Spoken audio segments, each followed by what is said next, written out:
y es un placer estar hoy con ustedes como presentadora y moderadora de esta jornada.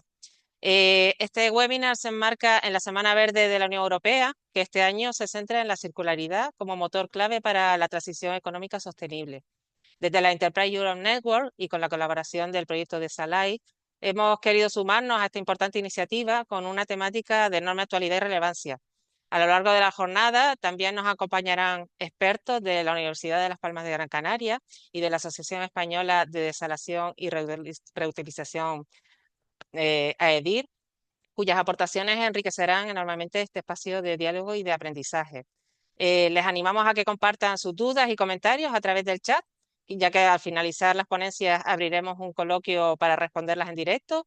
Y les recuerdo también que esta sesión está siendo grabada y podrán volver a verla próximamente en el canal de YouTube de la ENE. Por favor, les agradecemos mantener sus micrófonos apagados durante las intervenciones para asegurar el buen desarrollo de la jornada. Gracias por acompañarnos y esperamos que esta jornada sea una fuente de inspiración y de conocimiento. Bueno, antes de comenzar con las intervenciones técnicas, me gustaría dedicar unos minutos a explicar qué es la Enterprise Europe Network y cómo podemos ayudarles desde la web, desde la red, perdón. Voy a compartir mi presentación.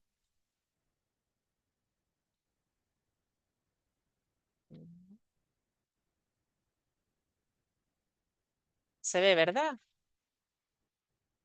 Bueno, pues la Enterprise Europe Network es la mayor red de apoyo a pymes con proyección internacional. Está promovida por la Comisión Europea y presente en más de 60 países, con el objetivo de impulsar la innovación, la sostenibilidad y la internacionalización de las pequeñas y medianas empresas. En España la red está presente en todas las comunidades autónomas y en Canarias está coordinada por la Dirección General de Promoción y Diversificación Económica del Gobierno de Canarias, Proesca, las cámaras de comercio de Tenerife y Gran Canaria y el Instituto Tecnológico de Canarias. Bueno, pues desde la ENE ofrecemos una serie de servicios gratuitos y personalizados, adaptados a las necesidades de cada empresa, y entre ellos pues tenemos servicios de sostenibilidad, prestamos apoyo en la transición hacia modelos de negocio más sostenibles, hacemos diagnóstico de sostenibilidad, servicios de internacionalización, ayudamos a empresas en la búsqueda de socios comerciales y tecnológicos, servicios de innovación, damos soporte a las empresas, ¿no?, para convertir ideas innovadoras en éxitos comerciales.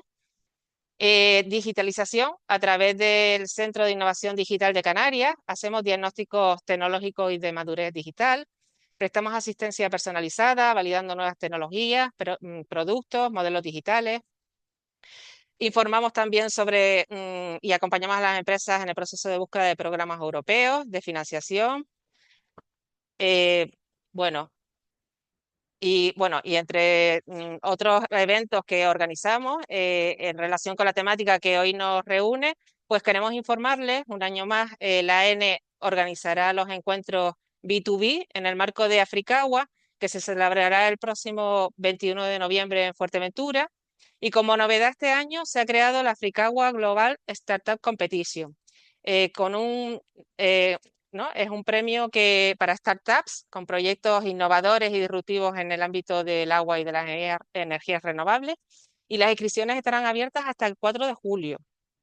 La competición contará con dos premios de 10.000 y 5.000 euros respectivamente, y además los 10 proyectos finalistas recibirán formación en materia de incentivos fiscales y además tendrán la oportunidad de presentar sus iniciativas en el foro de Africagua, disponiendo de 5 minutos para realizar un pitch.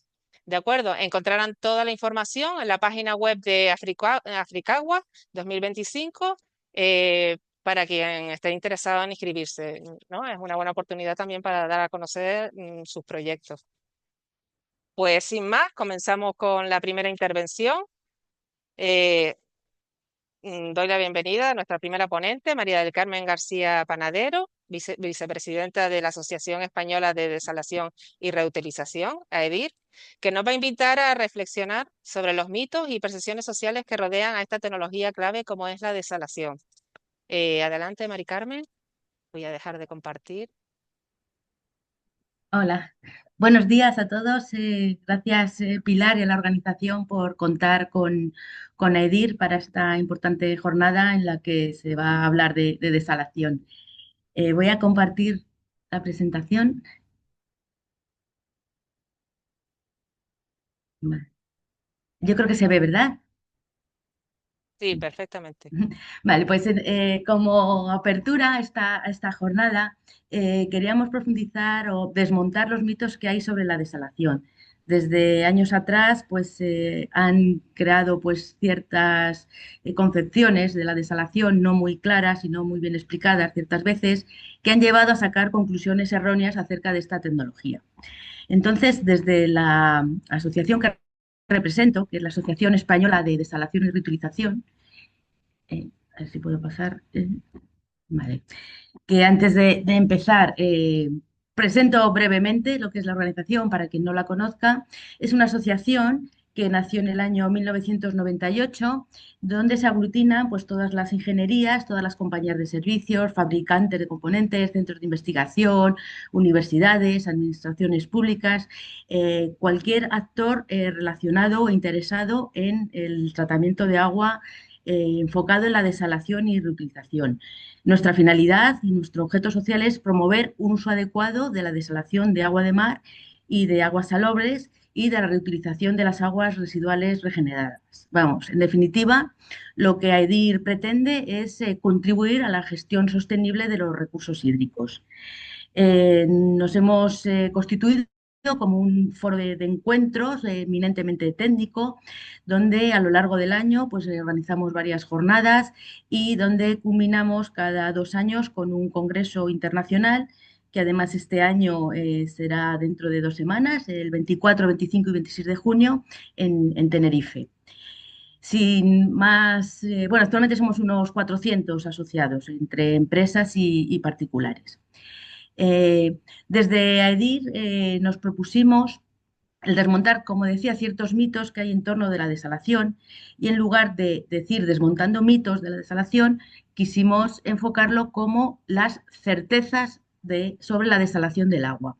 Certezas que dieran respuesta a muchas preguntas que nos hacemos, como por ejemplo, ¿consume mucha energía una desaladora?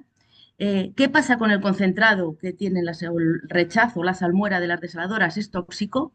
¿Cuál es el país más avanzado en desalación? ¿Qué impacto tiene la desalación en el entorno y en el medio marino? Una pregunta que todo el mundo se hace o un mito que hay que desmontar. Es muy cara la desalación. Entonces, pues desde la asociación, entre todos los consejeros, participantes, y creamos este decálogo que vamos a ir rápidamente, porque no tengo mucho tiempo para extenderme, pero vamos a ir dando unas pinceladas y tratando de desmontar estos mitos. La primera certeza es que el agua desalada no es cara. ¿Vale?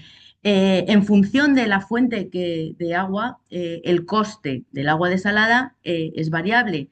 Depende, como digo, de la fuente de agua, la infraestructura que hay que montar alrededor de la instalación, el coste eléctrico, qué calidad de agua desalada necesitamos y para qué procesos. Y en función de todos estos factores, podemos decir que el coste de desalación de agua salobre, entendiendo por aguas salobres aquellas que tienen menos de unos 15 gramos por litro, está de 0,15 a 0,4 euros por metro cúbico. Y cuando estamos hablando de agua de mar, que está en torno a unos 39 gramos por litro, estamos hablando de unos costes en torno a 45 céntimos o 1 euro por metro cúbico. Eh, Dentro de estos costes, una parte importante y que lleva prácticamente el 40% del coste del agua desalada es el consumo eléctrico. En cualquier caso, yéndonos al extremo de 1 euro por metro cúbico, es 1 euro por 1.000 litros de agua. Es decir, que en cualquier caso, el agua desalada, estamos hablando que es casi 1.000 veces más barata que el agua embotellada. Y como siempre, y eso en las islas lo sabéis bien, no hay agua más cara que la que no se tiene. Eh, Hablando de los costes del agua, hemos visto cómo el 40% aproximadamente es consumo energético. De ahí que estaba el mito diciendo es que el consumo energético de las desaladoras es enorme. Pues bien, esto lo rebatimos con nuestra certeza que dice que la desalación no consume mucha energía. ¿En qué puntos consume energía la desaladora? Pues es para suministrar la presión necesaria al agua para pasar a través de las membranas de ósmosis inversa y producir dos corrientes, una de agua desalinizada para consumo, agricultura o industria, y otra corriente que es el concentrado donde van estas sales que no han pasado a través de la membrana. En los últimos años, las últimas décadas, este coste energético se ha reducido drásticamente, pero del orden de 30 veces. A lo largo de los tiempos, desde la primera, las tecnologías de evaporación, que nos íbamos por encima de los 25 kilovatios hora por metro cúbico, que eso es lo que denominamos consumo específico, ¿no?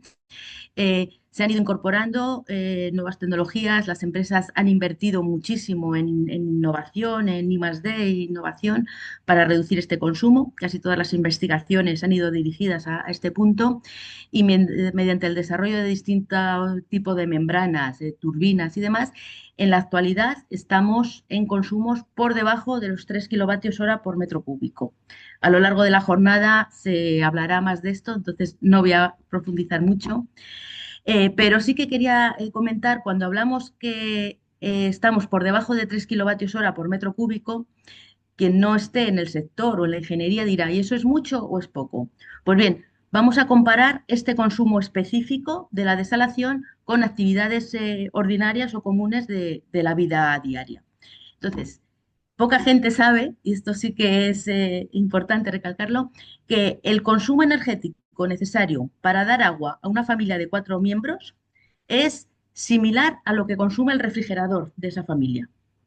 Para producir un metro cúbico de agua, el consumo energético que necesitamos es equivalente a poner una secadora a 38 minutos o 60 minutos de plancha. Entonces, aterrizando este valor, este consumo específico de la desalación a actividades ordinarias, pues vemos cómo no es un consumo exageradamente alto y cualquier actividad de la vida cotidiana eh, tiene el mismo consumo energético. Respecto a la certeza A3, es que la desalación no tiene un impacto relevante sobre el medio marino.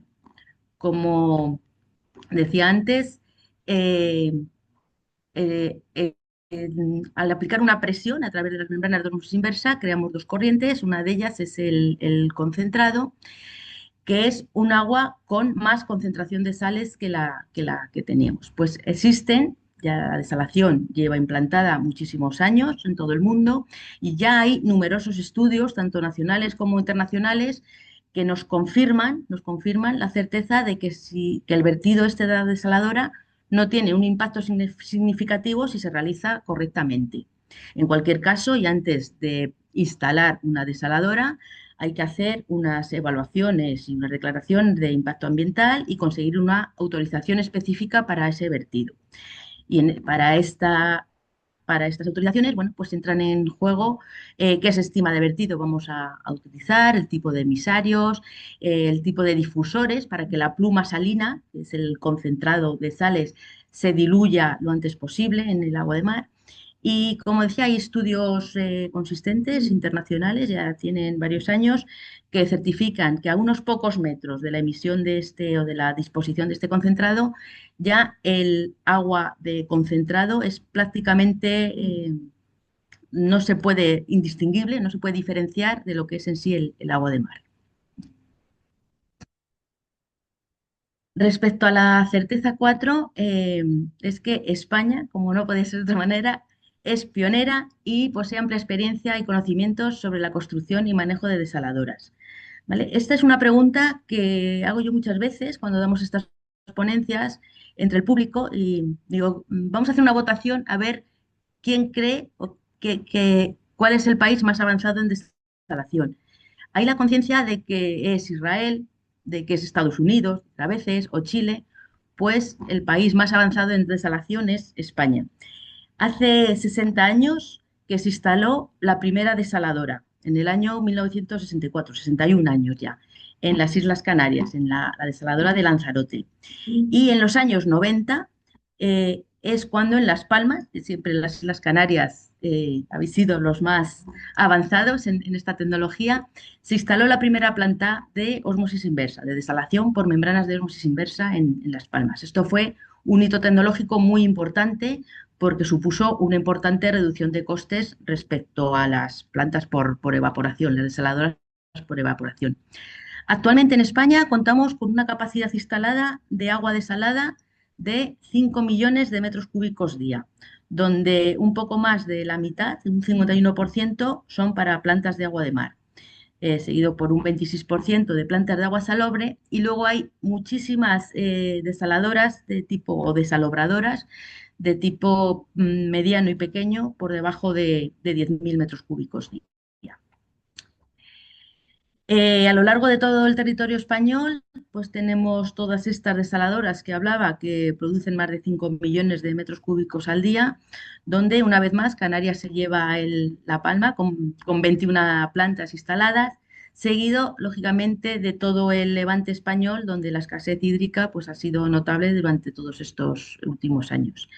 En la página web de AEDIR hay un documento que está bastante bien trabajado, donde se determinan todas las desaladoras, dónde están ubicadas y la capacidad de cada una, pues si alguno quiere profundizar después un poco más. Con todo este conocimiento que tenemos de desalación, actualmente España es el quinto país del mundo en capacidad de instalación en desalación, ¿no? Instalada, y las empresas españolas están por todo el mundo en proyectos internacionales, tanto de construcción como de operación de plantas. Arabia Saudí, Israel, Australia, Chile. O sea, que raro es el país donde hay una desaladora y no hay intervención de empresas españolas.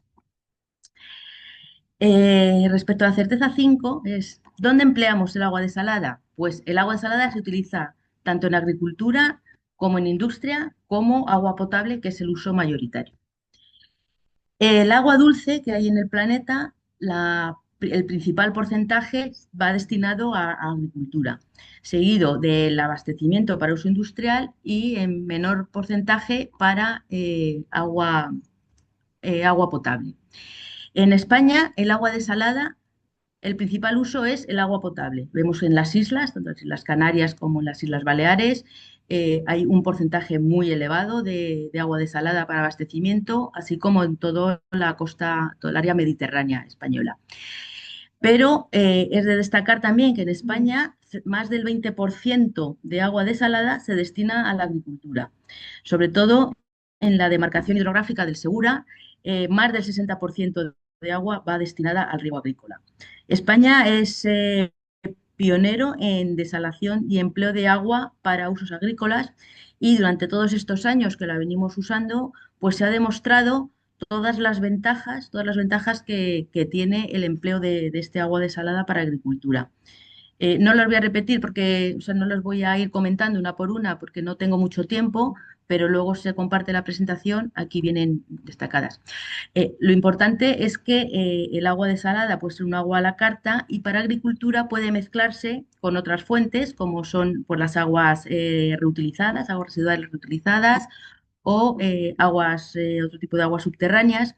Y en cualquier caso, el empleo de agua desalada no supone nada más que el 5% de los costes totales que lleva la agricultura, considerando pues, los abonos, fertilizantes y demás.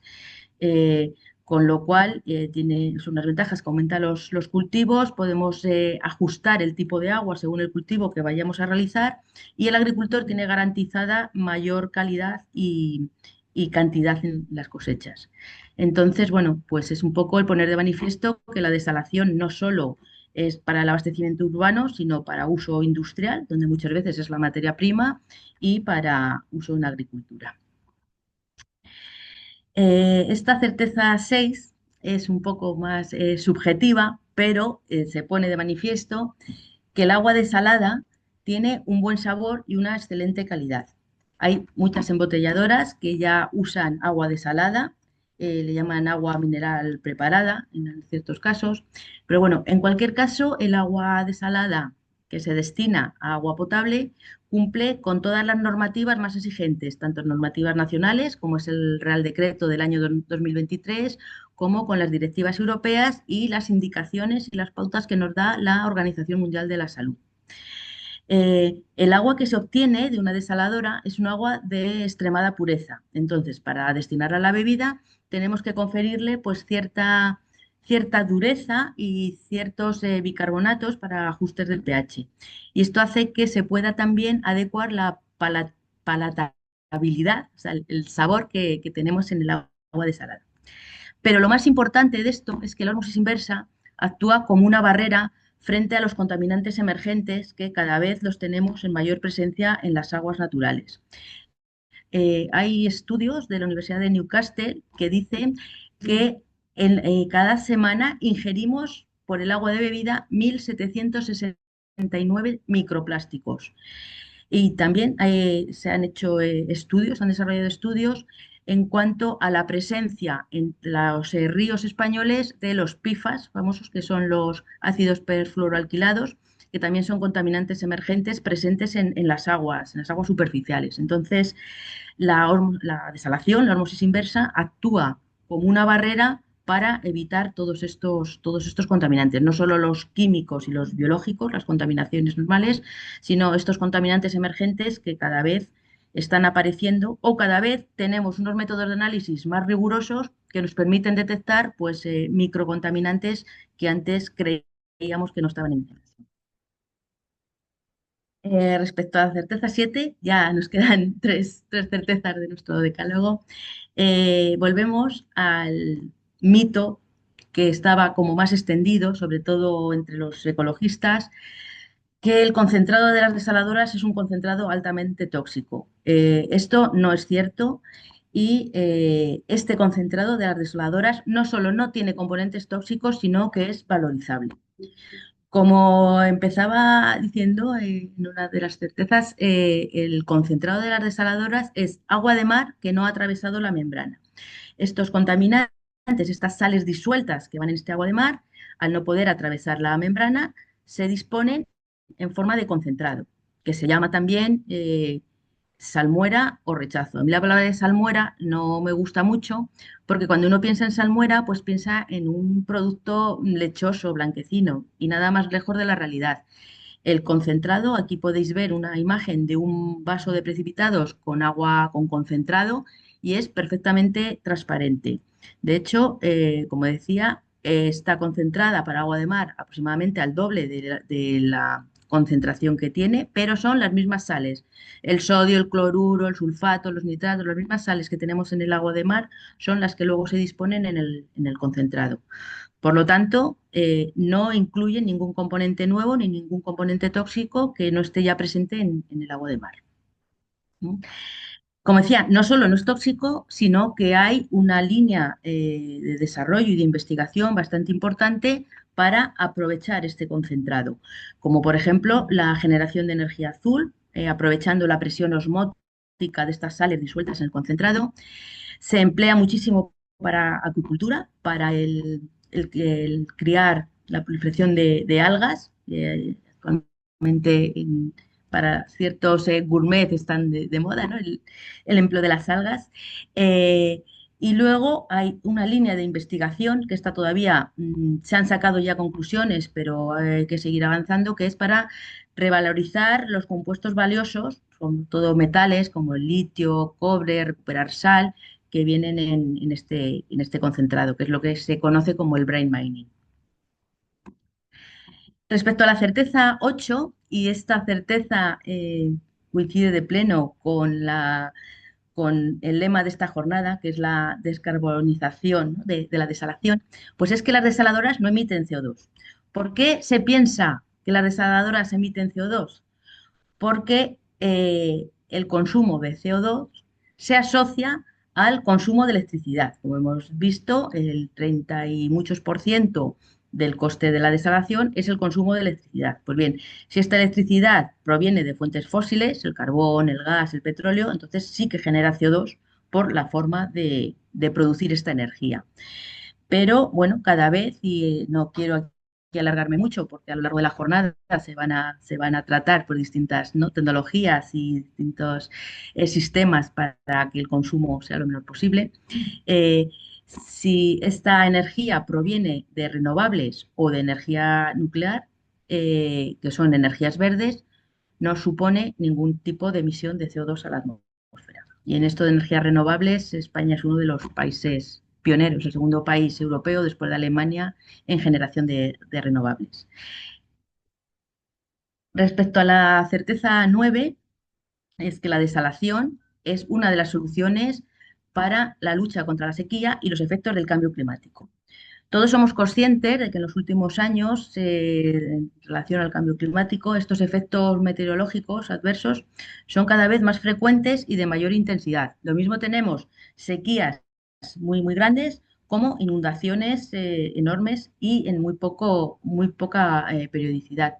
Recientemente, en la Global Water Summit de París, se presentó un estudio que vemos aquí la gráfica de cómo en los últimos años se han ido estos fenómenos meteorológicos acortando, ¿no? Y incrementando en su intensidad. La desalación, pues lucha contra la sequía porque nos permite aprovechar estas fuentes inutilizables para dar agua nueva al sistema, proveniendo de agua de mar y de aguas salobres. Pero ¿es la desalación la única solución para evitar, para luchar contra la sequía? Pues no, la desalación es una solución complementaria. En primer lugar, tenemos que ser eficientes en el uso del agua. Eh, Después tenemos que recuperar y reutilizar cada última gota que podamos. Y finalmente, ese déficit que tenemos de agua, complementarlo con la desalación. Entonces, pues decimos que la desalación no es solo la solución, sino que es una solución complementaria pues, a otros sistemas para ser eficientes y sostenibles en el uso del agua. Eh, ¿Qué ocurre con la desalación? Pues es un seguro hídrico o es una infraestructura estratégica que se puede activar rápidamente ante episodios de sequía extrema, ¿no? Como nos ha venido pasando o está pasando en diversos sitios del planeta en los últimos años. La ventaja de la desalación es que se puede instalar próxima a la demanda, al punto que tenemos el déficit, y que se nutre de una fuente inagotable de agua como son los océanos, donde las tres cuartas partes del agua, perdón, donde más del 97% del agua se encuentra en los océanos.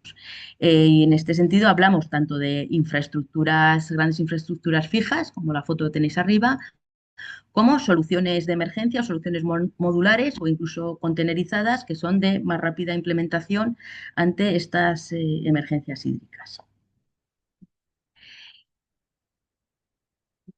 Y finalmente, la última certeza y una también importante, no por ser la última es menos importante, es que la desalación es una actividad sostenible. ¿Qué entendemos por sostenibilidad? Pues, según dice el diccionario, porque se habla mucho de sostenibilidad, digo, vamos a ver qué pone en el diccionario de la Real Academia Española que se entiende por sostenibilidad. Pues es que se puede mantener durante largo tiempo sin agotar los recursos o causar grave daño al medio ambiente. Entonces, la desalación, al producir un agua dulce a partir de agua de mar, mitiga estos efectos de sequía, estos efectos de déficit hídrico y no compromete estos recursos hídricos continentales. Lo que hace es que aprovecha el ciclo del agua, donde el agua está en continua rotación, las mismas moléculas de agua que bebemos ahora son las que hace miles de años bebían los dinosaurios, ¿no? Entonces, lo que hace es la desalación es que aprovecha este ciclo hidrológico y hace una utilización sostenible de las moléculas de agua.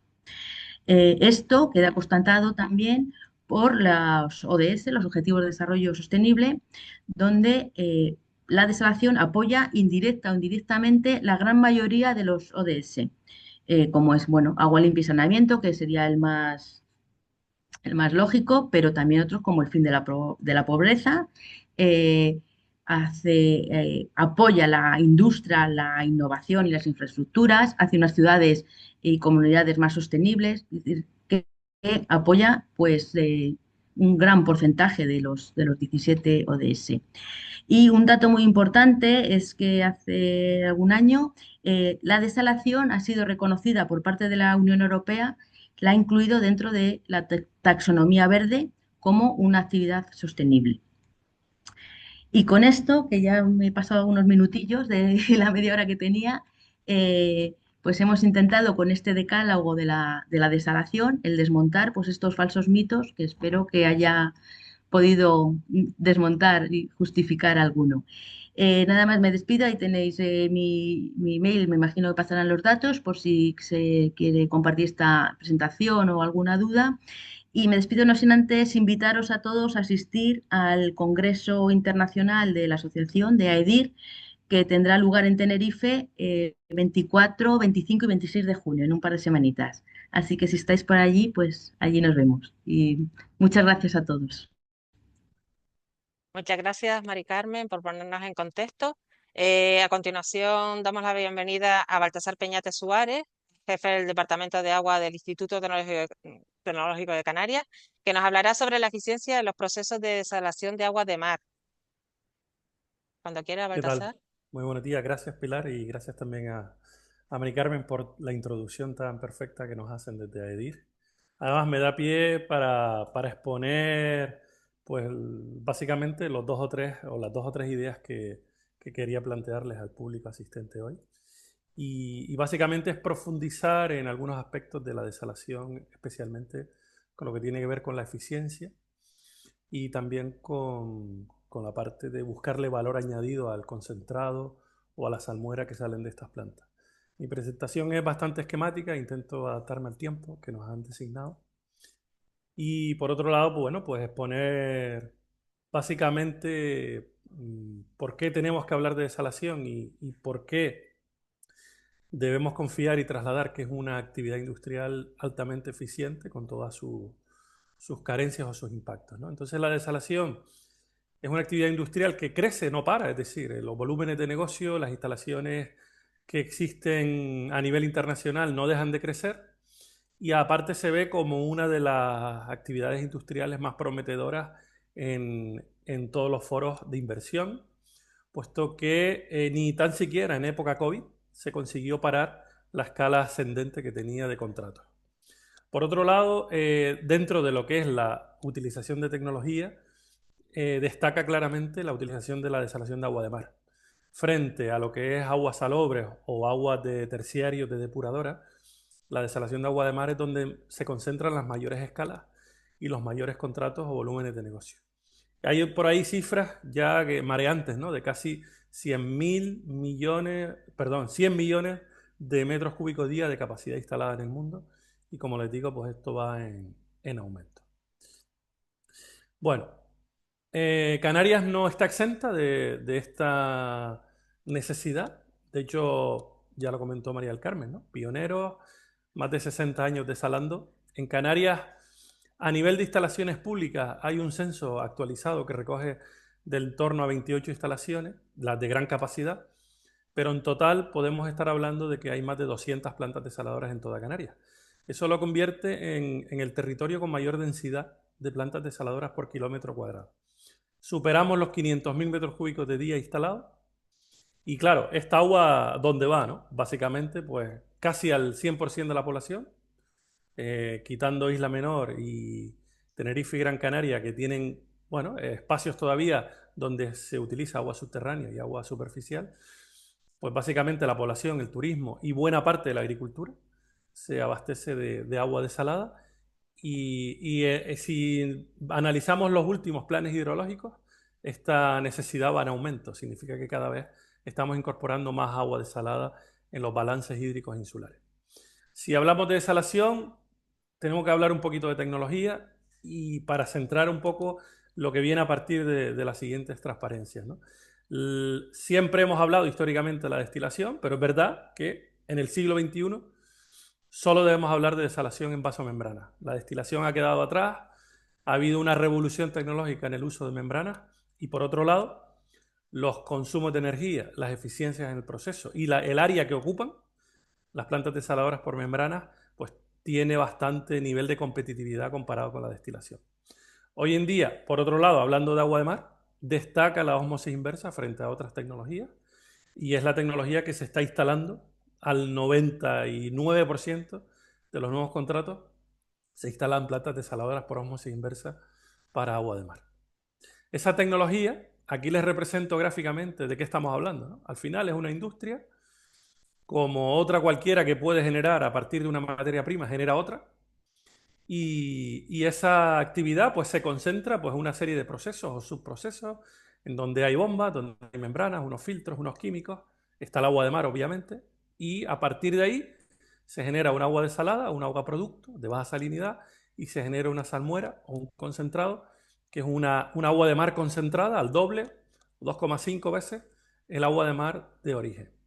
Este proceso está totalmente estandarizado, es decir, se diseñan plantas desaladoras siguiendo patrones más o menos estándares, si bien hay matices y algunas modificaciones en base a fabricantes, membranas en uso y también el posttratamiento, puesto que hay que mencionar que el agua desalada en sí misma no es agua potable, hay que hacerle un posttratamiento para adecuarlo a la legalidad en cada país o en cada región, en base a los requisitos de agua potable que tenga en ese espacio. Y de tal manera que siempre que hablemos de desalación, intrínsecamente tenemos que hablar de posttratamiento para que el agua desalada cumpla los patrones legales de cada entorno. Entonces, como proceso industrial, hablamos aquí de impactos, ¿no? Y el mayor hoy en día podemos estar diciendo que es la energía que necesitamos en el proceso. Habrá hoy algunas presentaciones relativas al uso de renovables, ¿no? Y cómo reducir lo que es la huella de carbono de la tecnología. Pero en la parte que yo quería hablarles tiene que ver con cómo hemos ido evolucionando la eficiencia energética. De tal manera que todos esos flujos de energía que vemos en el proceso, de alguna forma en los últimos 20 años, principalmente en los últimos 15 años, se han ido introduciendo eficiencias energéticas importantísimas para poder hablar de que esta tecnología es hoy en día altamente eficiente. Otro de los impactos, el que les comentaba del vertido, es un vertido que hoy en día principalmente se hace a mar, se devuelve al entorno. Si bien hay mucha tecnología o procedimiento para diluir salmuera, incluso hay tecnología canaria, ¿no?, para diluir y conseguir una salmuera altamente parecida al agua de mar en el punto de descarga. Y también empezamos a ver ya conceptos de valorización. Empezamos a tener ya conocimiento disruptivo en algún caso para ver qué podemos hacer con la salmuera en tierra antes de verterla al mar. Después les comentaré algún detalle sobre esto. La ósmosis inversa, como cualquier proceso, tiene ventajas e inconvenientes. Y el principal o los principales por los que lo ha llevado a ser una tecnología altamente eficiente son los que les relaciono ahí. Una baja inversión inicial, requiere solo energía eléctrica para el proceso, a diferencia de otras tecnologías, también requieren calor y por lo tanto el solo necesitar energía eléctrica es importante y le da sencillez. Es altamente modular, es decir, las desaladoras pueden crecer en función de la demanda. Se pueden controlar los impactos, tanto de la energía como el de la salmuera. Y bueno, pues muy recientemente, en los últimos años, se han conseguido consumos de energía relativamente bajos, incluso altamente bajos, ¿no? Y eso ahora les explicaré alguna experiencia. Respecto a desventajas, es importante dónde instalemos la desaladora, es decir, el agua de mar como materia prima es importante y por lo tanto, cuanto más contaminada, cuanto más sucia, turbia esté esa agua o más condicionada a elementos externos como temporales, pues la planta desaladora se va a complicar. Y por lo tanto, a la hora de posicionar desaladoras, es muy importante evaluar el sitio e ir a un sitio en donde tengamos el menor impacto a cuanto a calidad del agua de mar. Por otro lado, las membranas son una desventaja en el sentido de que como son procesos físico-químicos, dentro de las membranas ocurren ensuciamientos.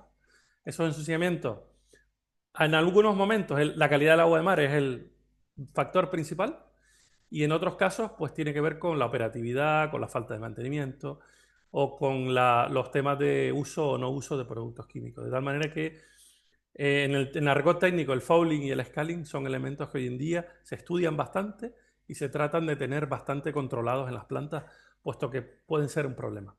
Y lo último, aunque hemos hablado de que son altamente eficientes estos procesos, al final el que dependamos energéticamente de una red eléctrica, de sus inconvenientes o de sus necesidades, hace que la desalación hoy en día tenga una desventaja y es que no todas las instalaciones son posibles de ser conectadas a energías renovables y ser aisladas de la red. Por lo tanto, esa dependencia energética hace que en algunos entornos hablar de desalación sea inviable, puesto que no somos capaces de tener una red eléctrica estable. O por otro lado, que el mercado energético sea muy inestable y empecemos a tener precios de la energía muy cambiantes a lo largo del año o en algunos casos muy caros. Hablando de eficiencia energética, aquí bueno, les he trasladado muy gráficamente de dónde están los límites, ¿no? Es decir, cuando hablamos de desalar por osmosis inversa, hasta dónde podemos llegar. La termodinámica aquí es bastante clara. Agua de mar, 35, 37 gramos litros es la concentración del agua de mar atlántica, ¿no? A una concentración con una temperatura, termodinámicamente la desalación es posible a un valor de 1 kilovatio, 1,06 kilovatios hora por cada 1000 litros de agua. Vale. Pero obviamente esa es la teoría y a ese valor no nos vamos a poder llegar nunca, puesto que hay ineficiencias, hay pérdidas intrínsecas a los equipos que estamos utilizando, intrínsecas a los efectos atmosféricos, a las calidades de agua, a las temperaturas del agua de mar, y por otro lado a procesos irreversibles. El alcanzar la presión osmótica para desalar es un proceso irreversible energéticamente. Por lo tanto, hoy en día le tenemos que sumar a ese 1,07 una serie de ineficiencias que siempre podemos estar hablando que son mayores a 0,8 kilovatios hora metro cúbico. Pueden ser mucho más, incluso hasta varios kilovatios hora metro cúbico. Pero siendo eficientes o intentando ser eficientes hoy en día, es posible desalar agua de mar por debajo de los 2 kilovatios hora metro cúbico. En algún caso, muy por debajo de 2, si aplicamos una serie de mejoras. De tal manera que si podemos abordar de forma eficiente esos 4 factores que les indico ahí sobre dónde incide el consumo de energía, la captación de agua de mar, la calidad del agua esperada, la escala de la planta y las condiciones climáticas, podemos ser altamente eficientes en la desalación. De tal manera que si además introducimos las mejoras que la industria o que los fabricantes nos proporcionan, podemos ser altamente eficientes. En los últimos años se han desarrollado membranas de última generación, con mayor área, con mayor permeabilidad. Recuperador de energía para poder casi al 97-98% recuperar la energía que sale por la salmuera. Variadores de velocidad para aplicarlo en los bombeos e incluso sistemas hibridando, mezclando membranas dentro de los tubos. Bien, pues todo eso nos pinta una evolución. De hecho, ahí pues ven una evolución desde los años 80, cómo ha ido bajando el consumo de energía aplicando las buenas prácticas o aplicando la mejor tecnología disponible. Y hoy en día, en el año 2020, ya habían parámetros de operación en desaladoras por debajo de los 2,5 kilovatios hora metro cúbico. O sea, era normal diseñar y producir agua por debajo de 2,5.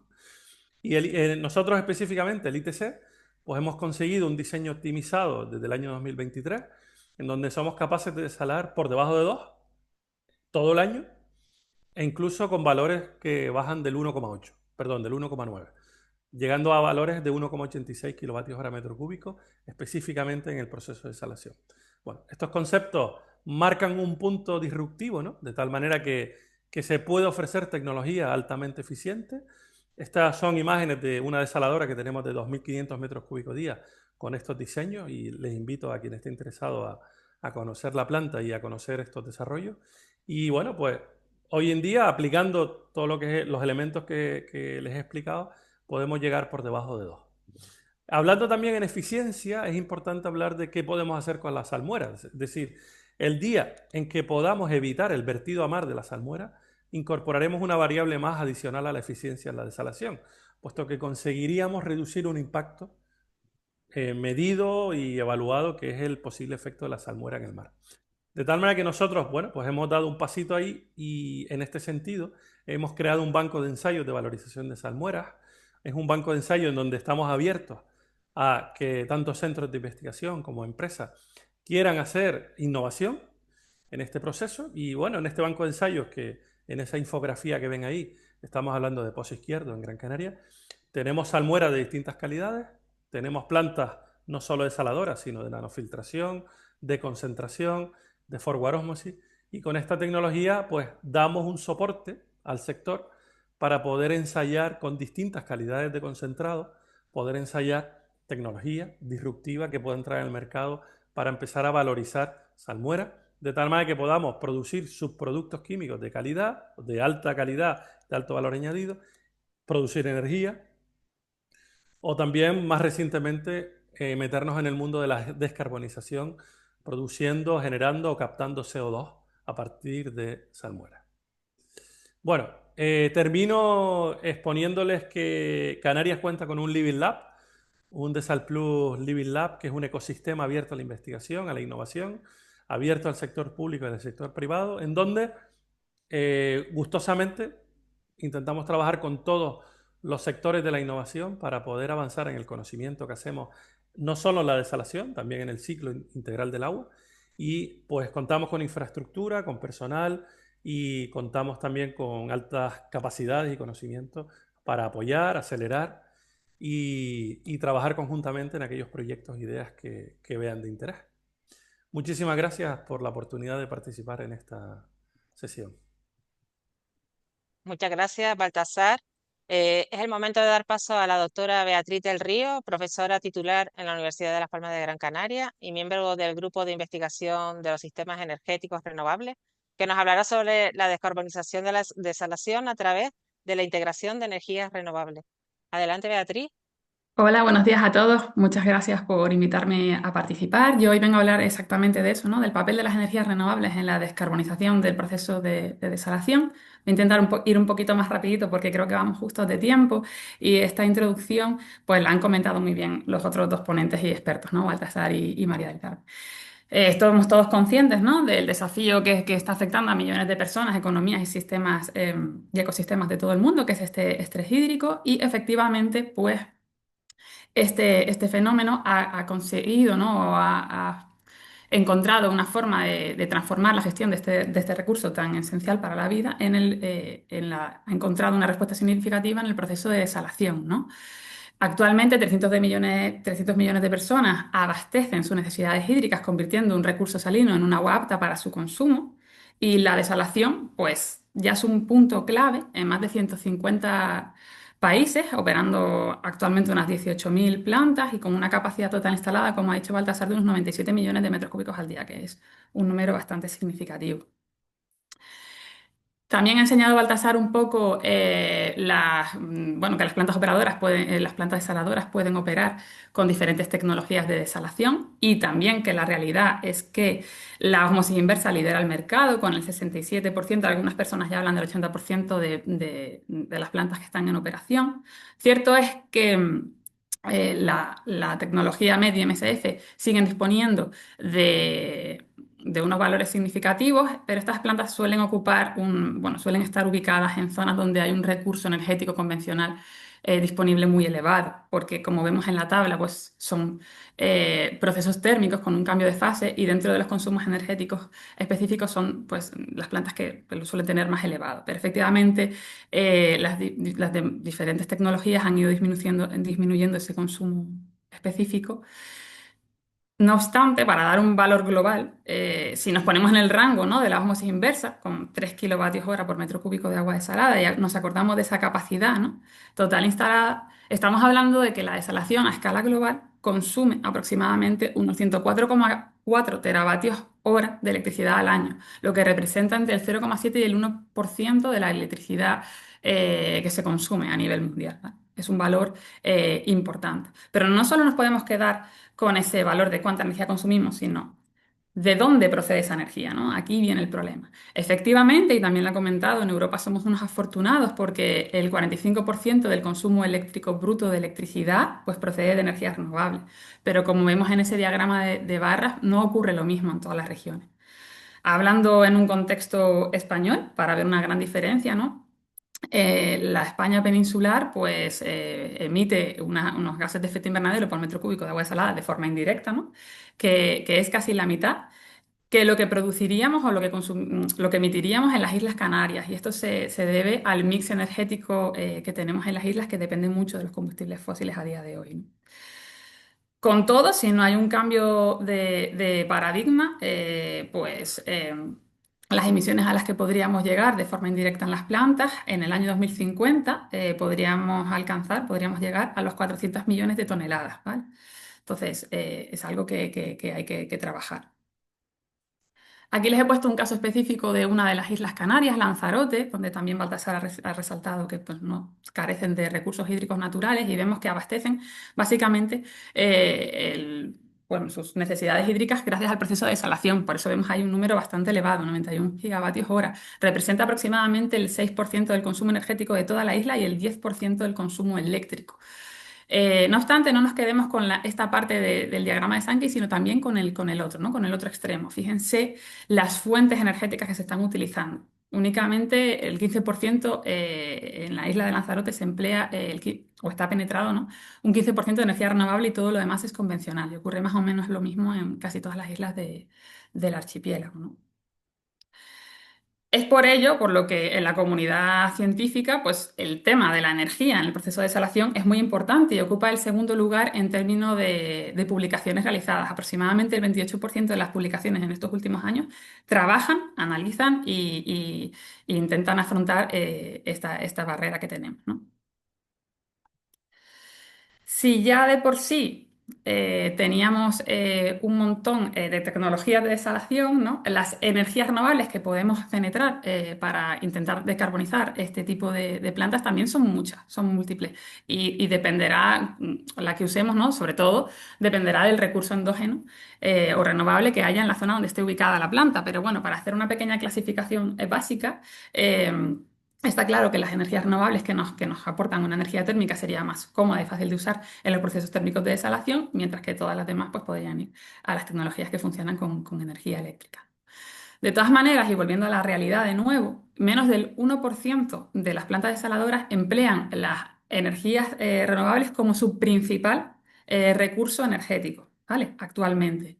Ese 1% se distribuye de la siguiente manera, donde podemos ver que la energía solar fotovoltaica es actualmente pues, la que más se emplea, sobre todo en plantas de ósmosis inversa, seguida de la energía eólica y también de la solar térmica en plantas MEC.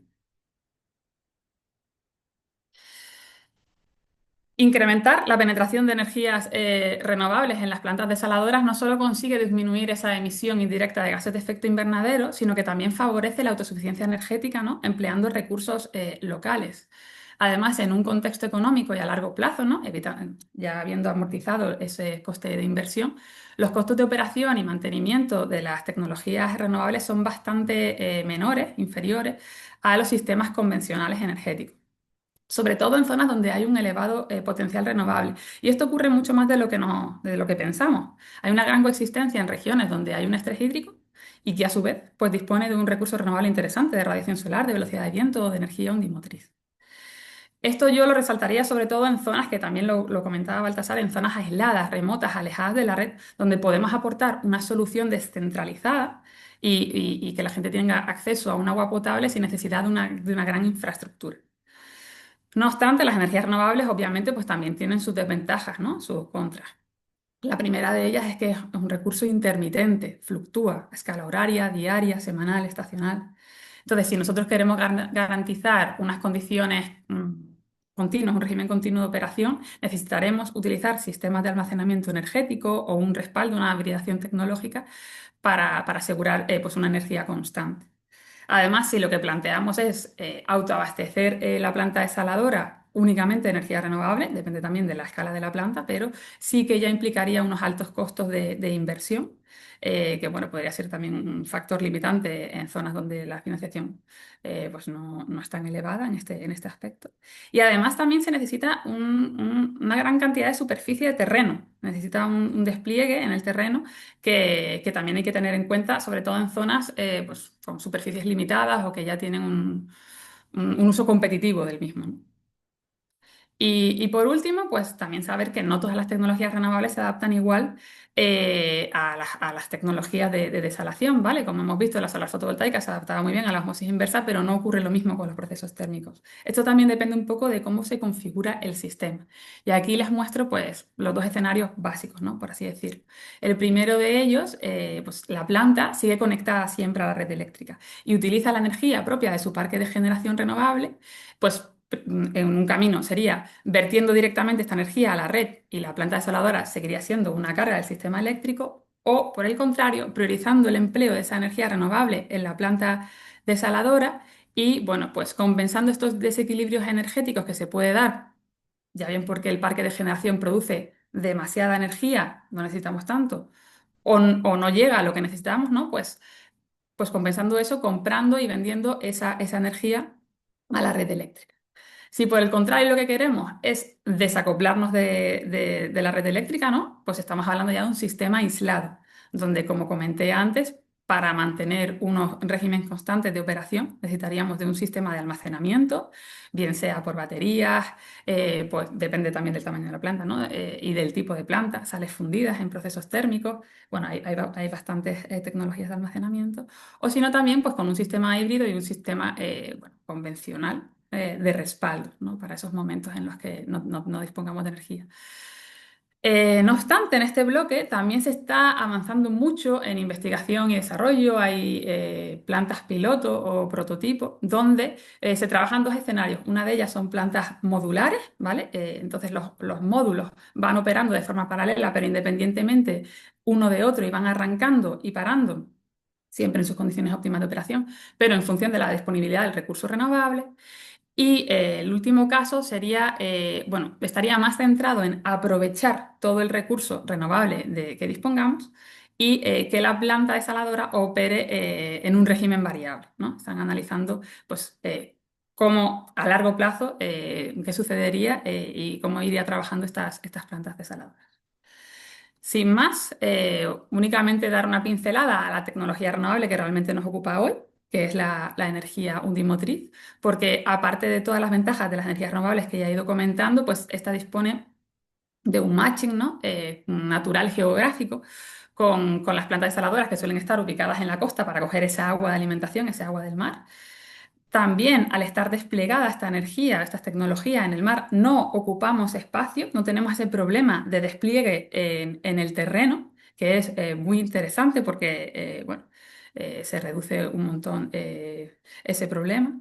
Luego, en términos energéticos, el patrón del oleaje es mucho más constante y predecible, ¿vale? Tiene como una dinámica más estable y regular y por tanto, pues ayuda mucho a gestionar la energía, ayuda mucho a disminuir ese posible almacenamiento energético. Y por último, también quería comentar una sinergia muy interesante, sobre todo en la tecnología de ósmosis inversa, ya que hay convertidores de ola que pueden aprovechar la energía mecánica de la propia ola para accionar directamente una bomba o un compresor. Entonces no tenemos que transformar esa energía mecánica en energía eléctrica, mejorando mucho más la eficiencia así, del sistema, ¿no? Evitando muchas pérdidas energéticas. Y nada más, yo lo dejo por aquí.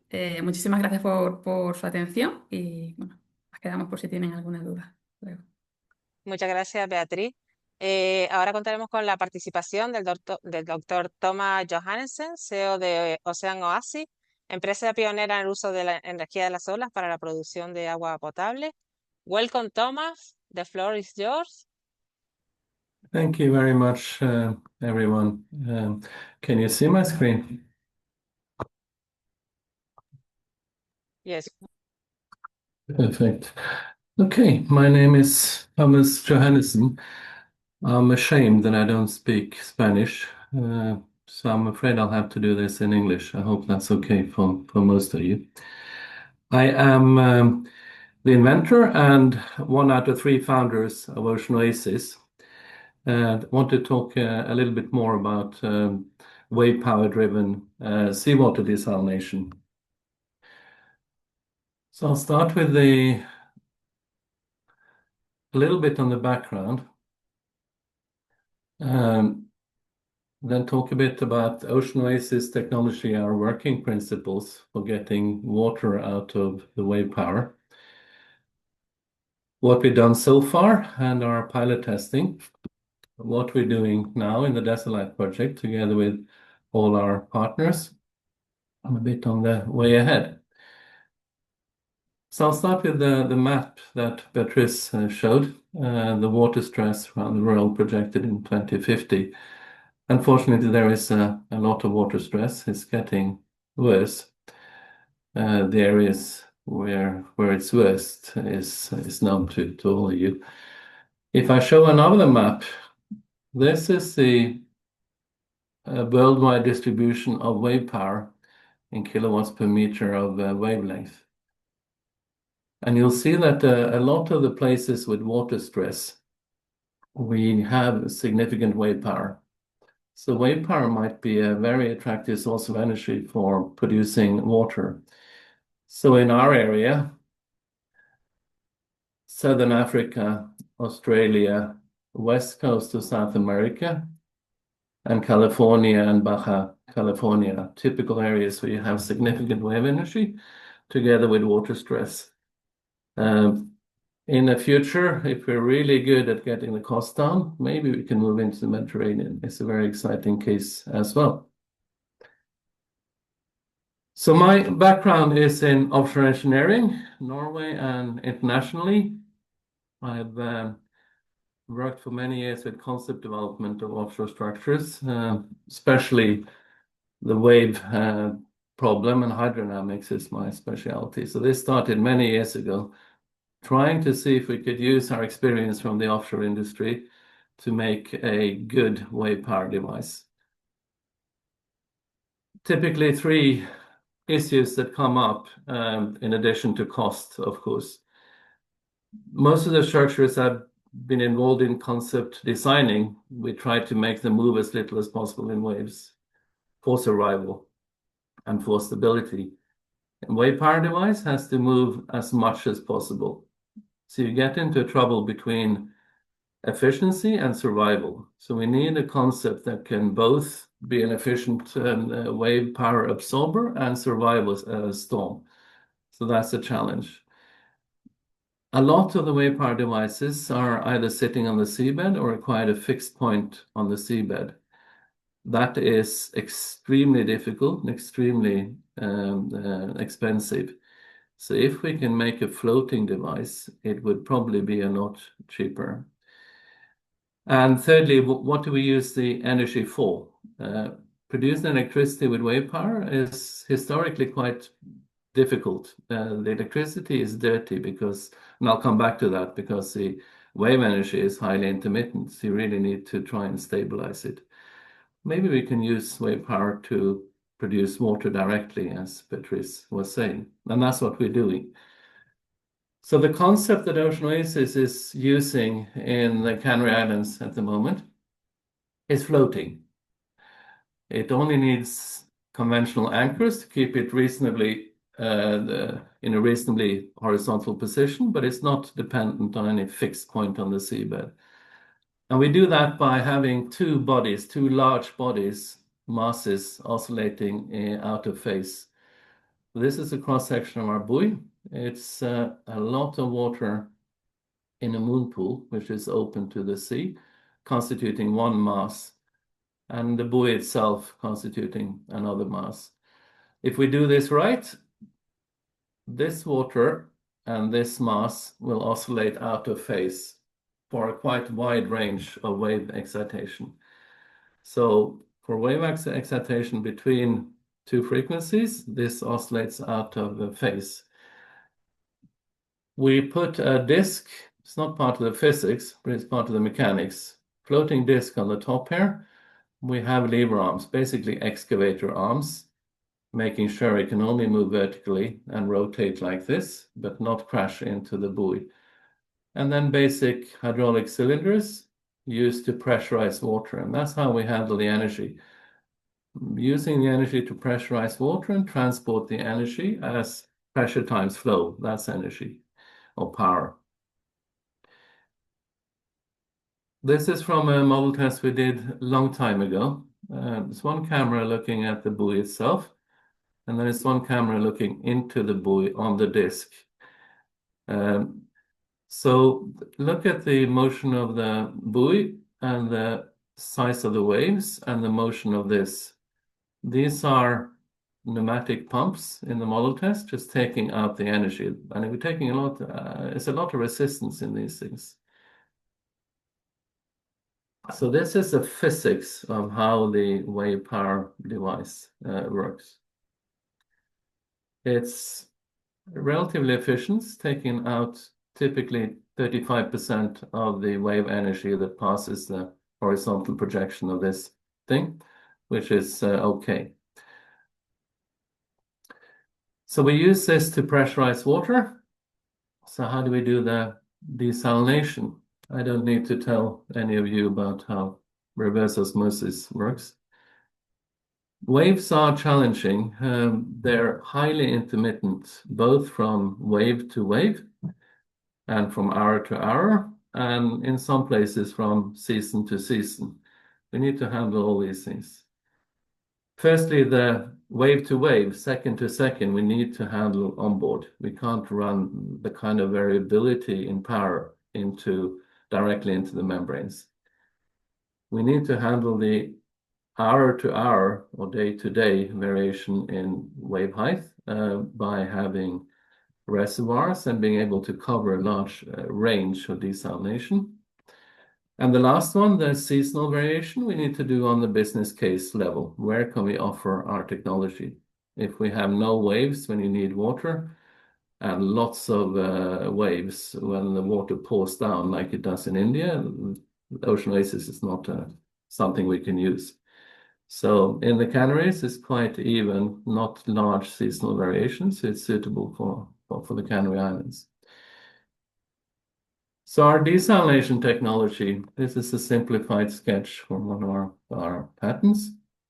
Here's a cylinder, very, very simplified. So waves are pushing this back and forth. When the piston is pushed to the right, we pressurize water through the check valves in here and suck in low pressure water, pre-filtered seawater, feed water. And when the other way, the opposite. We need to stabilize this because it varies a lot with the waves. Accumulators can be used to stabilize it a bit, but not enough, not nearly enough. If we wanted to really have a stable supply of water using only accumulators, they would have to be filling the buoy far too much, more than we can afford and more than we have room for. So we need to do something smarter. This is a standard power center delivered by Water Hydraulics in the UK or Danfoss. So it's a hydraulic pump with fixed displacement. One revolution of this gives a given volume of water to the membranes. This is a hydraulic motor with fixed displacement, typically 60% of this. One revolution gives a fixed amount of water or brine out. So you put this on the same shaft, and this is a standard way to use desalination. And an electrical motor on the same shaft again, you keep it running at a given RPM, you get the water in here, and you produce an even pressure and flow for a standard desalination process. What we've done is we replaced the electrical motor by a motor generator. So we're using this motor to keep the RPM of the system constant. So even if we have uneven waves with a small accumulator, we can keep this RPM constant. If you get a series of big waves, we generate because this will break the system. We get a series of small waves, we have to motor it. And we have a small battery that takes energy when it's in generating mode and uses energy when it's in motor mode. We can also use this if there's no waves as a conventional desalination plant, just running in water in from a separate feed, pre-filtered feed water. But the point is that now we can use absolutely standard membranes, 6 membranes in a pressure vessel, using them with exactly the same, well, in our case, with 45 to 52 bar pressure, and using exactly the same as a land-based system. This is what's installed in the pilot. In our commercial buoys, we use exactly the same membranes and membrane housing, but we put in the case of Arcus Moya, we use 5 trains. And that's controlling the second big variability of wave power. So if there's hardly any waves, we run 1 train only with a separate power center. If we're at the absolute maximum what we can produce, we're using 16 membranes and all these power centers are running. We can replace 2 with these 2. So we can balance the use. We can use these 8 or only these 8. So we can balance the use of the membranes. So this is how we solve the system. Again, exactly the same pressure vessels and membrane configuration they use in Arcus Moya from before. So that's how we're doing. We're not doing any innovation in desalination. If someone comes up with a good membrane, we'll buy that instead of the one we're using now. Our innovation is to try and get wave power to work and the offshore challenges to work. So quickly about model tests. We ran a series of model tests in 23, a new series, an extensive series. The point with model tests is it's not for desalination, it's not for the process, it's for the hydrodynamics. We know exactly what waves we have. It's very controlled, and we need to verify that we can accurately calculate with our analysis models how much energy is captured by this buoy in all configurations. So we checked the whole range of conceivable configurations, compared them with the analysis models, and we can conclude that, and that's another thing with Ocean Oasis, another requirement, it has to be easy to calculate. There is no strong nonlinearities in the hydrodynamics of this buoy. We can calculate it quite accurately with relatively simple models. What we can't calculate so accurately is behavior in storm, which is also important. So we need to have enough information from the model test to make a safe design for survival cases. So we got that from the model test. In parallel, we've been running our pilot. It's anchored at the Las Palmas port. We'll keep it as long as we can to test out new things. So the pilot was designed by us. It was detailed and drawn by a Lithuanian shipyard. Was built in China. Assembled in Las Palmas. Moored in Las Palmas, and first water in September 23. In the pilot, we use a model test to find out how much energy we get on the disk, because we don't have enough accurate information about the exact wave conditions. But the pilot is used to look at the efficiency of all the process inside. So we know from the pilot testing now that the energy that's delivered to the disk, we can use or transport 90% of that energy in the form of pressure times flow to the desalination system. With the system we're using now, we are at 2.4 kilowatt hours per cubic meters of consumption. That's taking the water.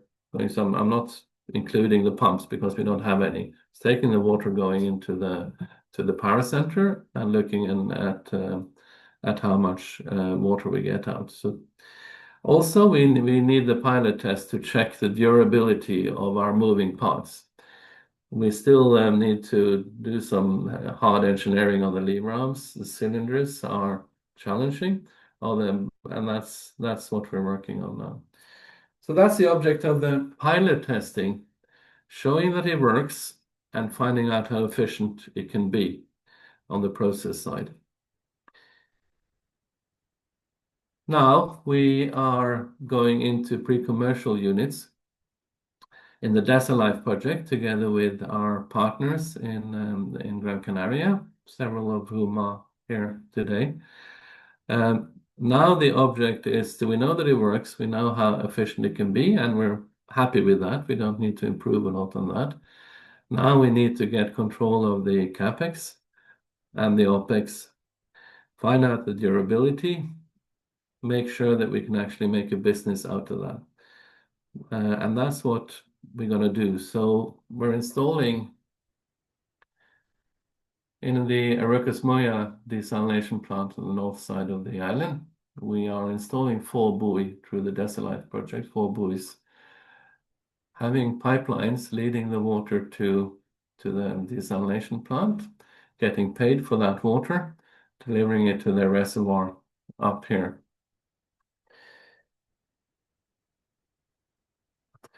And the object of the DESALife project is to fully industrialize the Ocean Oasis, leaving my side of town with all the pilots and the prototypes and the fun, and just basically getting an industrial concept out of these buoys.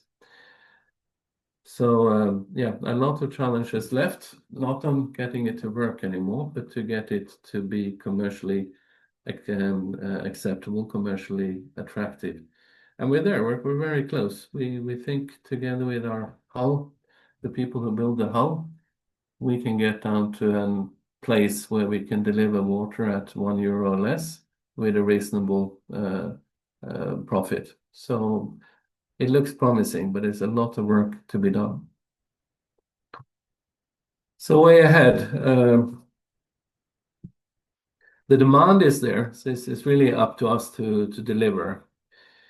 Our ambition to start with is to stay in the Canary Islands and establish ourselves there. There's, I'm sure you talked about it, but there's the huge demand to expand on all the desalination plants, deliver more water. And we want to be part of that. We want to deliver water to existing desalination plants and establish ourselves in Gran Canaria before we move elsewhere. The next step would be Greece. It would be the southern part of Africa, Australia. Yeah, I mentioned these places. Chile has shown interest. So 2030, hoping for a 20 million revenue and provide 10% of the demand in the Canary Islands. It's ambitious, but it's getting more and more realistic every day. So that was what I was going to say. Thank you very much. Thank you very much, Thomas. A continuación, damos la bienvenida a Nayara Hernández Ibáñez, gestora de proyectos I+D en FSC Aqualia, que nos presentará los avances en el proyecto Life Solto. Adelante, Nayara. Gracias, Pilar. Bueno, lo primero de todo, buenos días a todos. ¿Podéis ver mi pantalla? Y lo voy a poner en modo presentación.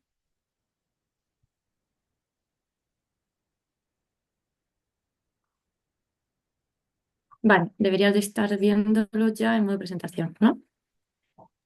Sí, Vale, perfecto. genial. Pues nada, también lo primero de todo, darle las gracias a todo el equipo de Desal por dejarnos contar un poquito sobre el proyecto Salto. El proyecto Salto es un proyecto de la convocatoria LIFE. Empezamos el año pasado, en septiembre, por lo que estamos en la parte inicial del proyecto. Y nuestro objetivo es el de desarrollar y demostrar una serie de soluciones para el tratamiento de fuentes alternativas de agua, como es la reutilización de agua residual, la desalación de agua salobre y la desalación de agua de mar, junto con la valorización de salmueras, con el objetivo de intentar mejorar la eficiencia de las soluciones que tenemos hoy en día convencionales y también, aparte, la de recuperar compuestos de valor añadido de la salmuera. El proyecto está coordinado por Aqualia, pero bueno, todos estos son los protagonistas del proyecto. Tenemos Aquaporin, NX Filtration, CIESOL, CIEMAT y Omnia. Todas las soluciones y tecnologías que os he mostrado antes las vamos a validar en 2 demo sites. El primero de ellos es el demo site del Mediterráneo y el segundo el demo site del Atlántico. Empezando por el demo site del Mediterráneo, en concreto estamos ubicados en un centro de desalación que tenemos en Aqualia, en Denia, dentro de una desalobradora, la desalobradora de Racons, que está operada por Aqualia, por lo que tenemos acceso a distintas fuentes de agua. Desde este demo site coordinaremos las actividades relativas a la recuperación a la reutilización de agua residual y también a la desalación de agua salobre. Estos son los trenes de tratamiento propuestos. Como veis, hay bastantes tecnologías y como vamos cortitos de tiempo, me centraré principalmente en las que acoplamos energías renovables por la temática del webinar, ¿vale? Comenzando por el tratamiento de agua residual, la reutilización de agua residual. En este caso utilizamos 2 tecnologías, unas celdas de desalación microbiana acoplada a un sistema de nanofiltración con membrana hueca de nuestros socios NX Filtration. Os explico así un poquito por encima en qué consiste un sistema de desalación microbiana, y es un sistema así, de forma muy sencilla. Imaginaros que tenemos un sistema de electrodiálisis convencional al que le acoplamos una celda bioelectroquímica. Lo que aquí podéis ver la celda unidad, que consiste en 3 compartimentos, y lo que nos permite este sistema es, a la vez que degradamos la materia orgánica del agua residual, o sea, tratamos agua residual, podemos desalar sin la necesidad de aplicar una energía externa eléctrica, ya que lo aprovechamos a partir de la energía bioelectrogénica de unas bacterias electroquímicas, o sea, electroactivas, que tenemos inmovilizadas aquí en este compartimento, en el compartimento anódico.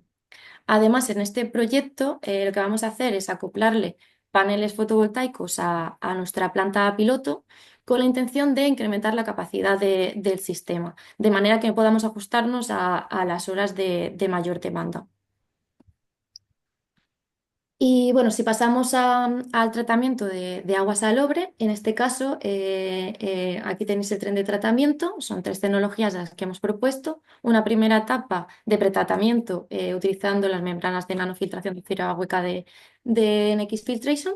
La desalación la llevaremos a cabo con membranas biomiméticas de nuestros socios de Aquaporin. Son membranas de osmosis inversa donde integran una proteína, la aquaporina, para mejorar la permeabilidad de las membranas. Y luego la corriente de concentrado que sale de esta etapa de desalación la trataremos con un sistema de desionización capacitiva. Que un sistema de desionización capacitiva es un sistema electroquímico en el que absorbemos los iones que están presentes en la corriente que queremos desalar en unos electrodos capacitivos, o sea, unos electrodos, en nuestro caso, que son carbones porosos en donde podemos almacenar esos iones. La cosa es que esta tecnología tiene una segunda etapa, una etapa posterior, que es la de desorción de esos iones. Entonces, en la etapa de desorción podemos recuperar parte de la energía que hemos utilizado para la parte de desalación. En concreto, en Salto lo que vamos a hacer es diseñar un sistema de gestión energética en el que acoplaremos primero paneles fotovoltaicos al sistema de desionización capacitiva, y posteriormente, en la etapa de desorción de los iones, lo que haremos será almacenar esa energía que se recupera para luego poder utilizarla en la etapa de desalación. Con estos sistemas se consigue recuperar entre un 50-70% de la energía que se ha empleado. O sea, dependiendo del modo de operación, y por lo tanto, pues conseguimos reducir entre un 50% la energía consumida.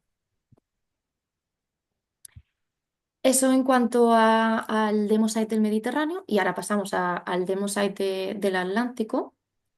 En concreto, estamos en Tenerife, en el sur de Tenerife. Las actividades se coordinarán desde nuestro centro de innovación, el WAVE, Water and Added Value European Center.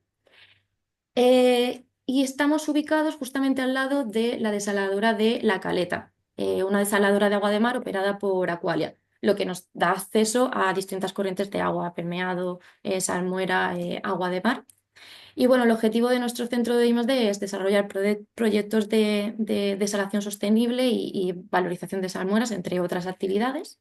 Y bueno, aquí podéis ver toda esta zona, donde ya tenemos instalados algunos pilotos, y lo que veis aquí es un campo de colectores solares en el que, bueno, pues aprovechamos la energía solar, la acumulamos en un tanque de metros, con una capacidad de 20 metros cúbicos, y podemos aprovechar esta energía en otros pilotos que tenemos instalados en el centro. Y aquí meto un spam y aprovecho el comentario de Mari Carmen sobre el Congreso de ADIR. El último día, el día 27, inauguraremos el centro, o sea que estáis invitados a pasaros y conocernos. Y bueno, este es el tren de tratamiento propuesto para esta fuente, para el agua de mar.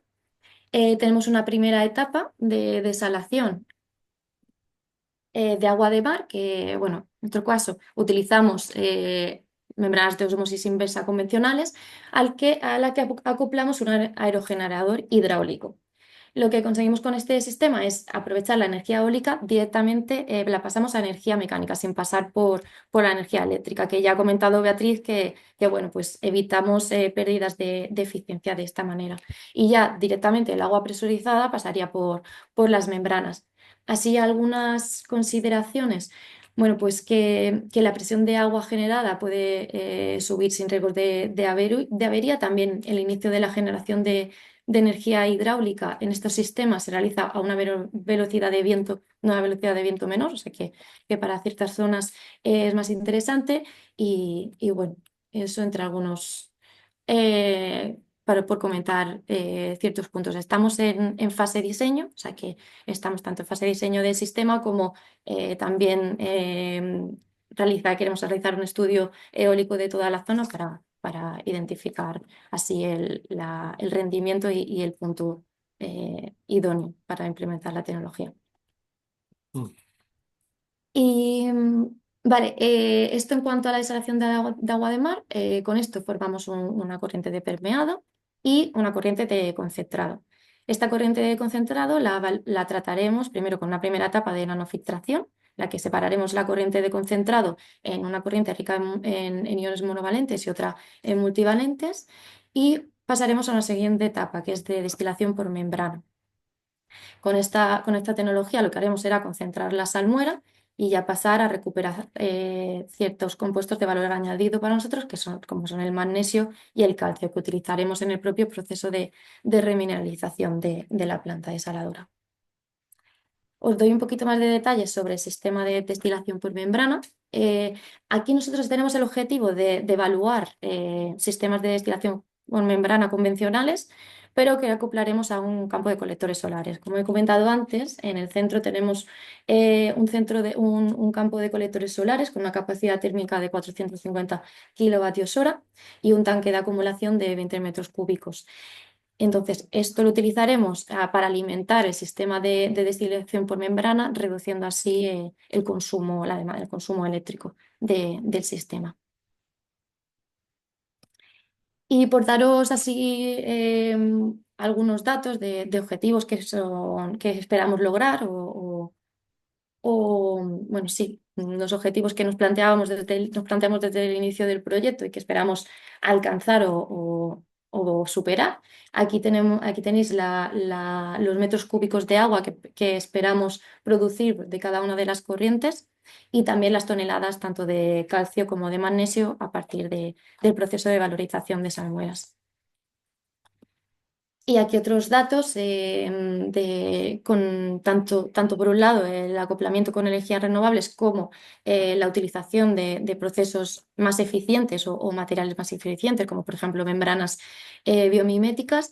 Pues nada, pretendemos reducir el consumo eléctrico de estos procesos entre un 20 y un 80%, dependiendo del tren de tratamiento y también de la fuente inicial del proceso.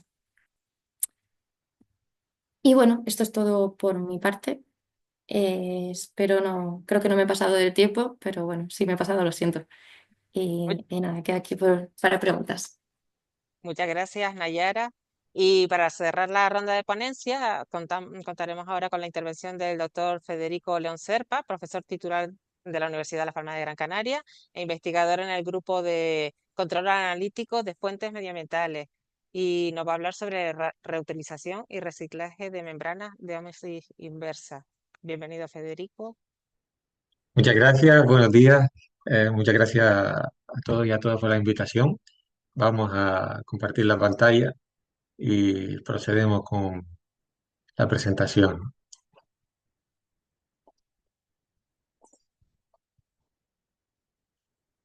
Bueno, creo que están viendo ya la pantalla. Pues bien, en principio voy a intentar ser breve porque estamos ya fuera de tiempo, pero eh, la presentación que me toca a mí pues, habla del reuso, o de alguna forma de los elementos de ósmosis inversa que disponemos en las plantas desaladoras. Entonces, en este sentido, intentamos de alguna forma dar una segunda vida a lo que son las membranas de ósmosis inversa que disponemos en nuestras plantas desaladoras, ¿no?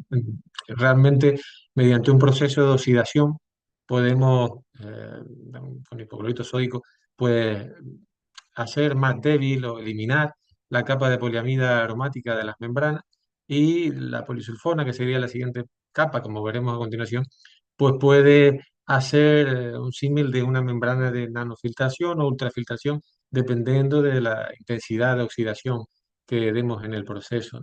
En este sentido, podríamos utilizar esta membrana de ósmosis inversa ya obsoletas, que irían a vertedero, como un elemento de utilización en los pretratamientos de plantas desaladoras de agua de mar, como ocurre hoy en día con las membranas de ultrafiltración convencionales, y también incluso en terciarios de plantas depuradoras. Por lo tanto, representa una nueva oportunidad dentro del sector del agua, ese reciclaje o esa reutilización de las membranas, que realmente lo que vamos a hablar hoy es más bien de ese reuso de la membrana de ósmosis inversa, en este caso como un elemento de ultrafiltración. En este sentido, pues es una forma más de mejorar la economía. Nosotros nos sentamos básicamente centrándonos en lo que es la Macaronesia, ¿no? Las islas Canarias, Madeira, Azores, Cabo Verde. Y bueno, podría representar una oportunidad, sobre todo en estas últimas, en Cabo Verde, en Canarias, incluso Puerto Santo, donde pues los elementos de ósmosis inversa de agua de mar pues obsoletos son cada vez más, ¿no? Y muchas veces no sabemos qué hacer con ellos, es un problema, es un residuo que no sabemos dónde meter, tenemos que pagar para llevarlos al vertedero, y sin embargo aquí pues es una oportunidad que nos puede proporcionar un subproducto e incluso reutilizarlo dentro de nuestra propia planta desaladora o depuradora. No necesita un pretratamiento, un tratamiento especial, o simplemente una oxidación controlada que puede ser de forma activa o pasiva. Activa sería dentro de un tubo de presión, pues ir pasándole ese hipoclorito sódico en un tiempo determinado hasta que consigamos que la membrana, pues transformarla en nanofiltración o ultrafiltración. O si no, pasivo, pues sería pues simplemente sumergir esas membranas en una bañera de hipoclorito sódico y demás, y en ese sentido, pues al cierto tiempo controlado, pues transformar la membrana en un elemento de ultrafiltración o nanofiltración. Entonces, realmente es sencillo. Gracias al ITC, pues sobre todo al TASAP, tuvimos la oportunidad de hacer unas prácticas, unos pilotajes con membranas de ósmosis inversas de plantas desaladoras de agua de mar reales, transformándolas en membranas de ultrafiltración que posteriormente se probaron, se contrastaron junto con otras membranas de ultrafiltración comerciales y pues daban buen resultado, ¿no? Incluso la planta que teníamos allí era fabricación también de Mari Carmen, de Z, y nos sirvió pues para hacer esa prueba, ese piloto.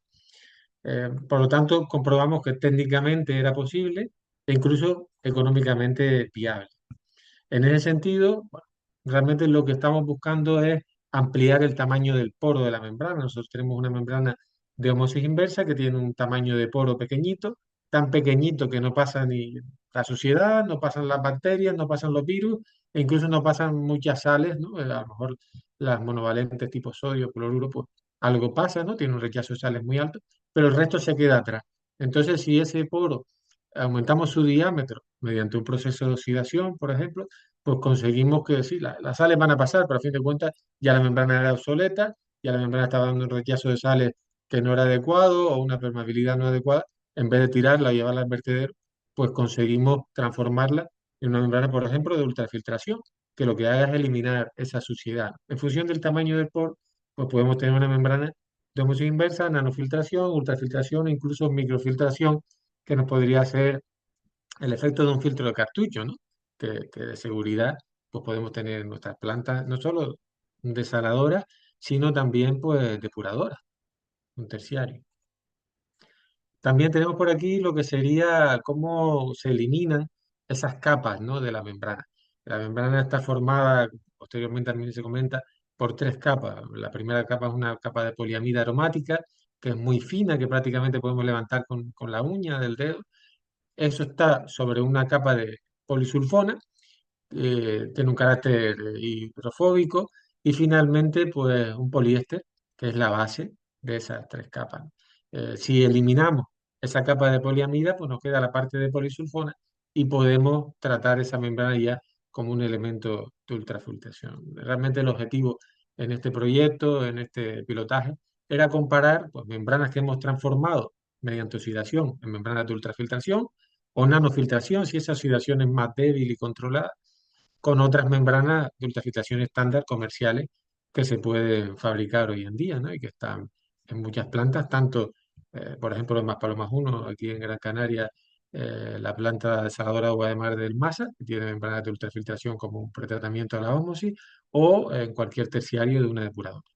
Por tanto, es posible obtener membranas de ultrafiltración partiendo de esas membranas obsoletas de ósmosis inversa. Realmente nos supone una alternativa al tratamiento convencional, filtro de arena, filtro de cartucho, etcétera, o incluso un soporte, un apoyo de seguridad que tenemos ahí y que realmente no nos va a costar mucho porque son membranas que estamos reutilizando. Simplemente por dar alguna pincelada, podemos hablar de que Canarias y Cabo Verde, por ser las islas de la Macaronesia, pues con mayor porcentaje de plantas desaladoras, estamos en unas 50.000 membranas de ósmosis inversa que están trabajando anualmente, y eso supone, pues con un 20% de reemplazo anual, pues unas 10.000 membranas que hay que deshacernos de ellas y que muchas veces, como decíamos, terminan en vertedero sin darle una segunda vida. Entonces, hemos considerado ese 20% de reemplazo anual, pues para un reemplazo de 5 años, que muchas veces pues las plantas desaladoras grandes pues, se considera, ¿no? Pero que realmente la garantía estándar de la membrana es todavía menor, que es de 3 años. Entonces, estamos por el lado de la seguridad y aún así, pues podemos suponer que tenemos una materia prima, como quien dice, esas 10.000 membranas de ósmosis inversa obsoletas que podemos transformar en membranas de ultrafiltración o de otro tipo de, bueno, nanofiltración en este caso, evitando llevarlas a vertedero, quemarlas, etcétera, etcétera, o enterrarlas. Y hablamos que eso, pues, son en torno a la Macaronesia en general, sumando Canarias, Cabo Verde, Madeira, unos 687.000 metros cúbicos día, que nos presentan esa oportunidad de recuperar esas membranas. Aquí se ve una pequeña tabla donde vemos el número de membranas, reemplazo anual aproximadamente por isla de la Macaronesia. A destacar, por ejemplo, la isla de Gran Canaria, que es la que mayor número de membranas tiene funcionando anualmente, unas 23.500, y eso supone un reemplazo anual de 4.700 membranas, que ya es bastante, que le podíamos dar otra vida. En el caso más pequeño, bueno, algunas islas de Cabo Verde, como puede ser San Vicente o la isla de Sal, pues estarían unas 350 membranas y 50 de reemplazo anual, que es más pequeñito, pero también hace su labor y se podrían reutilizar. En ese sentido, la oxidación, pues la hacemos, o lo que hemos probado nosotros ha sido básicamente con coloración y utilizando hipoclorito sódico. Depende del tiempo, pues podemos estar haciendo esta operación más o menos, ¿no? Tiempo. Realmente si tenemos 30.000 ppm de producto, pues en una hora ya conseguimos oxidar la membrana, como queremos, ¿no? Pero si no tenemos tanto producto, que en el caso nuestro principalmente, 124 ppm, bueno, pues sería unas 242 horas en el otro extremo, lo que tendríamos que estar eh, con esas membranas transformándolo en tiempo, ¿no? Pero realmente vemos que de una manera u otra, más rápido o más lento, de forma activa o de forma pasiva, pues se pueden transformar esas membranas de ósmosis inversa en membranas de ultrafiltración. Como decíamos, recordar tan solo que eliminamos la primera capa, la capa de poliamida aromática, pasando a obtener la capa de polisulfona que tiene ese rechazo a la suciedad y que nos puede ayudar a hacer de membrana de ultrafiltración. Y bueno, básicamente con el hipoclorito sódico pues conseguimos degradar la membrana, consiguiendo pues obtener finalmente membranas de ultrafiltración, que era lo más deseado como pretratamiento a plantas desaladoras de ósmosis de agua de mar o incluso en terciarios. ¿Sí? De forma sencilla conseguíamos degradar completamente la capa de poliamida y a través de la membrana ya de polisulfona pues, utilizarla como membrana de ultrafiltración. Llegando a ese objetivo, de alguna forma se planteaba reutilizar las membranas del mercado con un coste que era pues, bastante bajo, unos 28-38 euros por módulo de membrana de ultrafiltración, que realmente suponía por metro cuadrado, ya que las membranas de ósmosis pues, podemos tener las más antiguas 380 pies cuadrados, después 400, hoy en día 440, etcétera, por metro cuadrado no llega ni a 1 euro, ¿no? En torno a 1 euro lo que cuesta la transformación de esa membrana. Hoy en día una membrana comercial de ultrafiltración puede estar en 17 euros por metro cuadrado, lo que supone pues esa transformación, conseguir una membrana de ultrafiltración 18, 19 veces más económico que una membrana comercial. Desde luego no será una membrana comercial, pero sí que nos puede ayudar pues, en un pretratamiento, en un terciario, etcétera. Básicamente 50, 80 euros pues nos costaría transformar el módulo completo.